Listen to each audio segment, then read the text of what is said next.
नमस्कार, एक बार फिर से स्वागत है आपका AFT 24/7 पे। मैं मनीष कुमार, हमारे साथ में गेस्ट मौजूद है हमारे अमर उजाला से पत्रकार एग्जीक्यूटिव एडिटर अनुराग मिश्रा सर। सर, आपका स्वागत है हमारे AFT 24 एक डिजिटल प्लेटफॉर्म चैनल पर।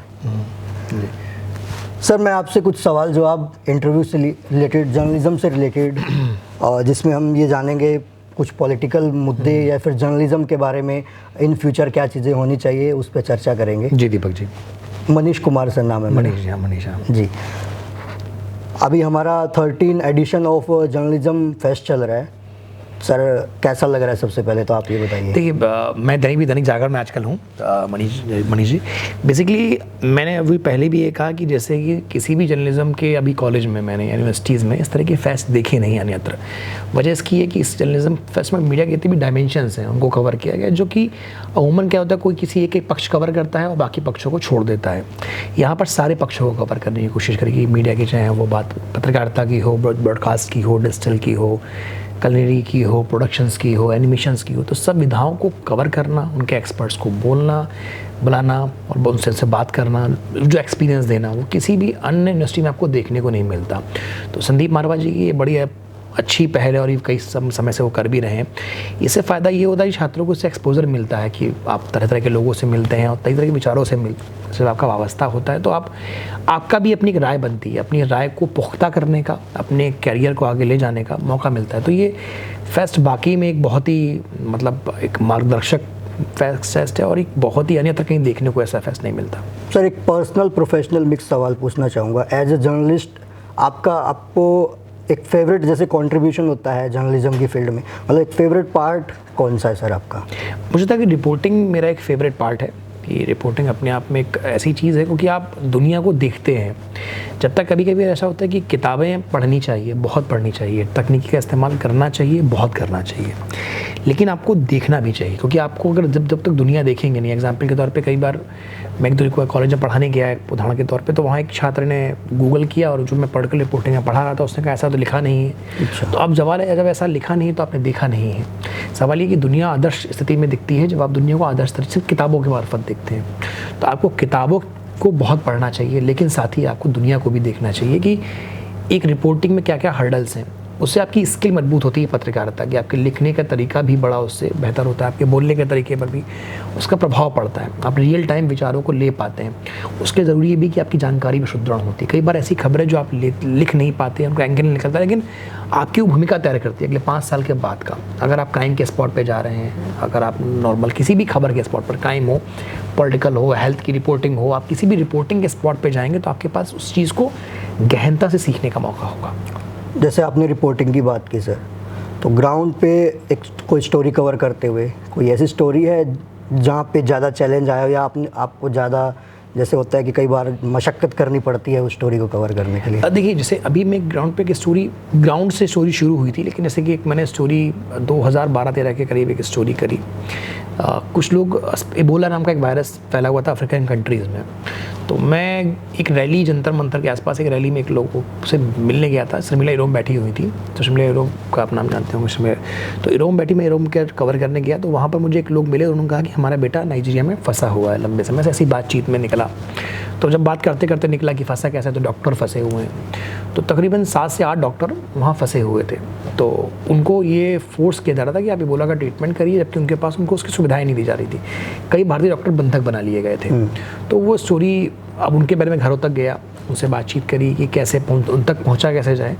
तभी व्हाट्सअप की सुविधा बिल्कुल नई आई हुई थी व्हाट्सअप की, तो उसके मार्फत उनसे उनके वीडियोज़ उपलब्ध हुए कि हमारे, क्योंकि कभी कभी आपको ये सोर्स को वेरीफाई करना होता है कि आपने जो समस्या कही वो सही है या गलत है।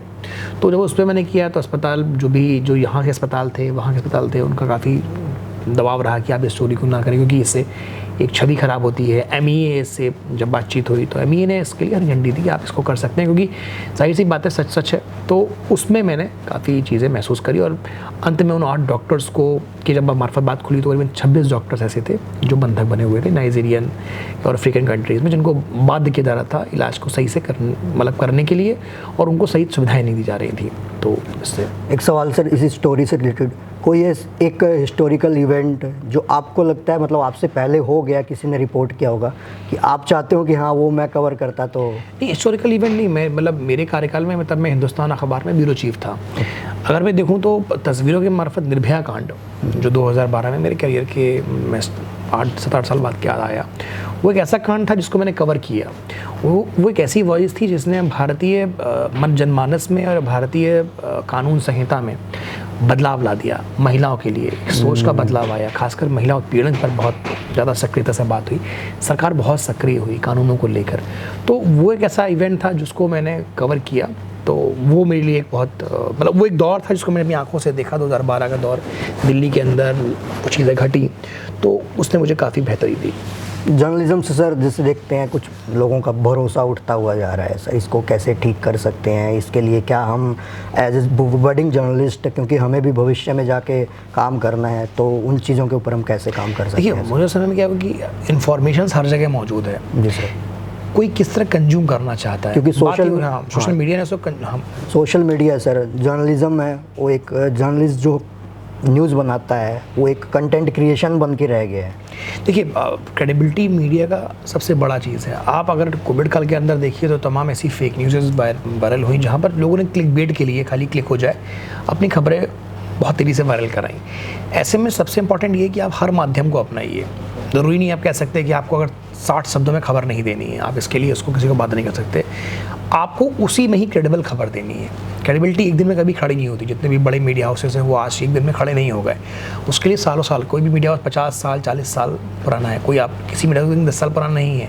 वो क्रेडिबिलिटी आपको लगातार भी जर्नलिज्म से खड़ी करनी होगी। सेकंड बात है ग्राउंड रिपोर्टिंग में आप दिखाई देंगे तो ग्राउंड के सच को दिखाइए। सेकंड बात है कि अपने अंदर की बायसनेस को, क्योंकि पाठक कभी कभी कुछ पाठक ऐसे हैं, अभी भी मैं मानता हूँ कोई पाठक ऐसे हैं जो चाहते हैं कि बायस खबर हमको ना दिखाई जाए। अमूमन क्या होता है जब आप सिंगल एजेंडे पे खबर करते हैं या सिंगल व्यक्ति के तौर पे खबर करते हैं तो आपके ऊपर कोई फिल्टर नहीं है। तो हमेशा एक जर्नलिस्ट को एक संपादकीय टीम बनानी चाहिए, 4 या 5 लोग की, और अच्छा क्रिटिक होना चाहिए कि भाई मेरी खबर को देखो, क्या मैं बायस तो नहीं हो गया। तो अगर हम डिजिटल क्रिएटर के तौर पे भी ऐसे, अगर सिर्फ क्लिकबेट होगी, जनता एक समय के बाद ऊब जाती है। अगर आप एक ही कंटेंट को एक ही तरीके से बार बार परोसते हैं और आप किसी पे निर्भर हैं, आपके पास ऑर्गेनिक कंटेंट नहीं, यूट्यूब के पे आप पे निर्भरता है, तो आप यूट्यूब पे भी निर्भरता कैसे कम करेंगे? अखबार जो बिकते हैं या टीवी जो बिकता है वो अपने माध्यम पे बिकता है। अखबार के लिए कोई गूगल यूट्यूब नहीं अखबार आकर बेचता। तो पहली बात है अपनी खुद की निर्भरता खड़ी कर पाएंगे तो आप सच या बेहतर बोल पाएंगे। अमूमन लोग एक ले वर्ड में बोलते हैं, लेकिन लोग टीवी भी देखते हैं, लोग अखबार भी कंज्यूम करते हैं, और ये चाहते भी हैं कि जो मीडिया है वो हमारी समस्याओं का समाधान करे। सवाल क्या है, आप समस्याओं को सिर्फ बताते रहेंगे कि साहब यहाँ नाली ख़राब है, यहाँ बिजली नहीं आती, यहाँ ये नहीं होता, लेकिन उसका समाधान क्या संभव है? क्या आपने बिजली के लिए बात करने के लिए वहाँ के जीएम से बात करी बतौर पत्रकार? क्या आपने जो नाली खड़ंजा ख़राब था, रोड ख़राब थी, आप डीएम के ऑफिस गए, डीएम से बाइट ली कि डीएम ये क्यों नहीं हो रहा? क्या आपने उसको एक मुद्दा बनाया? अगर आप बिना किसी भाव, निरपेक्ष भाव से उसको लेंगे तो बेहतर काम कर पाएंगे।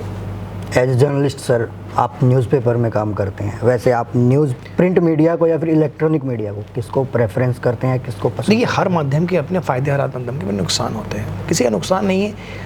अब मैं तीनों माध्यम में, मैं डिजिटल माध्यम में भी काम कर चुका मनीष जी, तो लेकिन अगर आप देखिए तो वर्तमान में डिजिटल और ब्रॉडकास्ट के बीच एक जंग चल रही है, क्योंकि ये जो यूट्यूबर्स आए तो उसने टीवी माध्यम को थोड़ी चुनौती दी है। टीवी में डिबेट शो में जो हल्ला गुल्ला शुल्ला हुआ तो उससे लोगों का थोड़ा सा भ्रम टूटा, क्योंकि आप एक कोई राय सिर्फ एक चाहते हैं ड्रामा खड़ा हो जाए।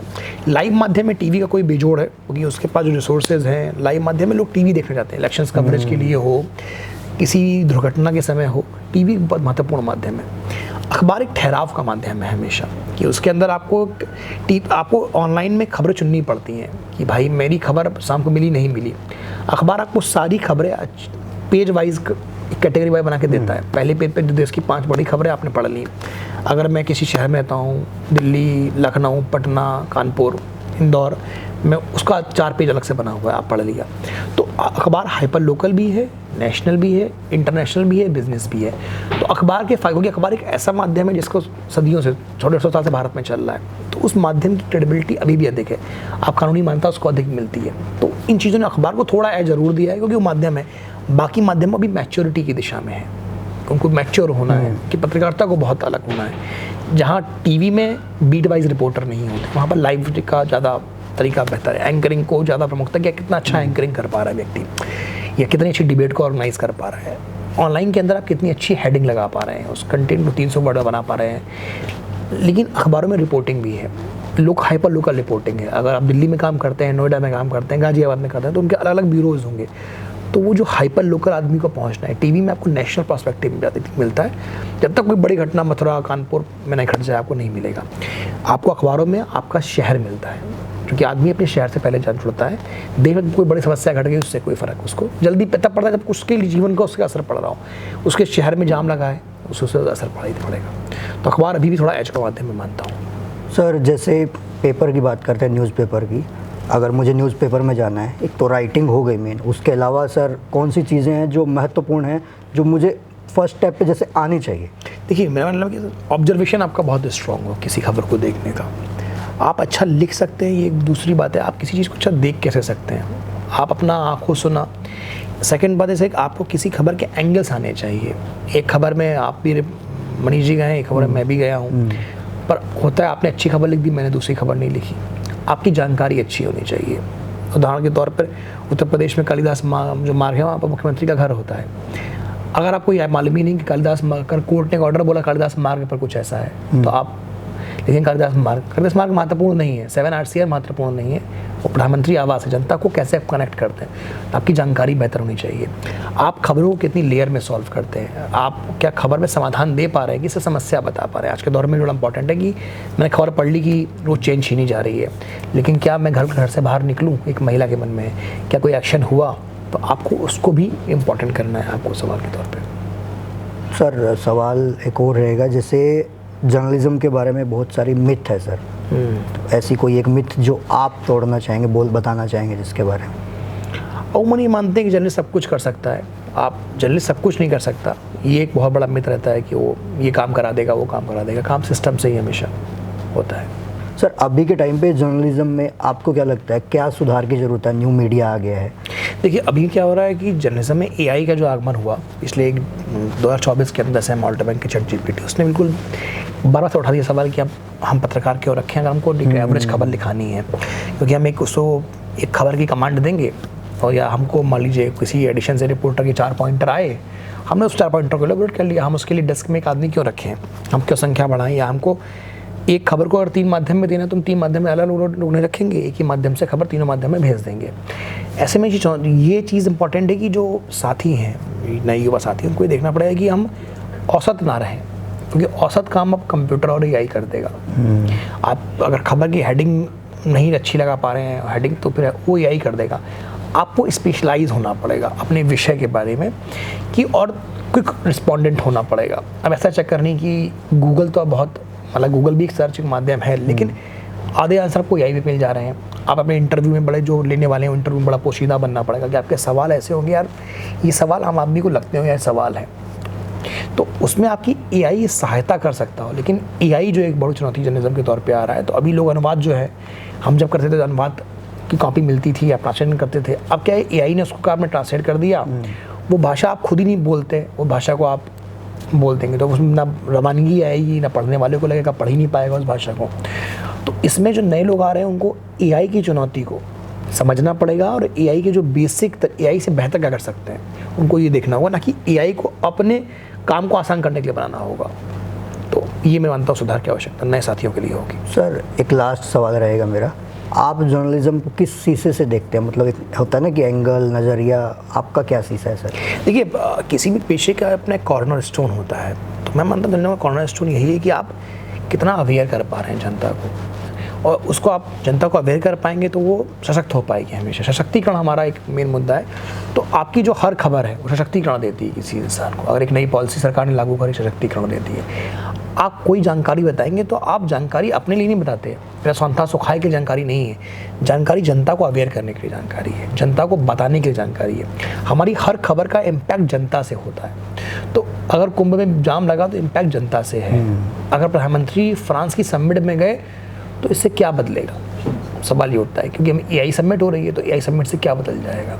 तो हर खबर का ऐसा होता है कि ये खबर सीधे हमें दे दी, लेकिन इस खबर की जानकारी के पीछे तमाम चीज़ें छुपी हैं, भारत इसकी अध्यक्षता कर रहा है, अध्यक्ष बनाया है प्रधानमंत्री को, तो उसके तौर पे क्या हो सकता है कल कुछ नई चीज़ें एआई में, रेगुलेशंस में कानून बने, तो इसकी इम्प्लीकेशंस को देखना आवश्यक है। तो एक पहली सूचना का विश्लेषण, तो ये दोनों पत्रकार उस दायित्व को अच्छे से निभा रहे हैं, मैं मानता हूँ। धन्यवाद सर।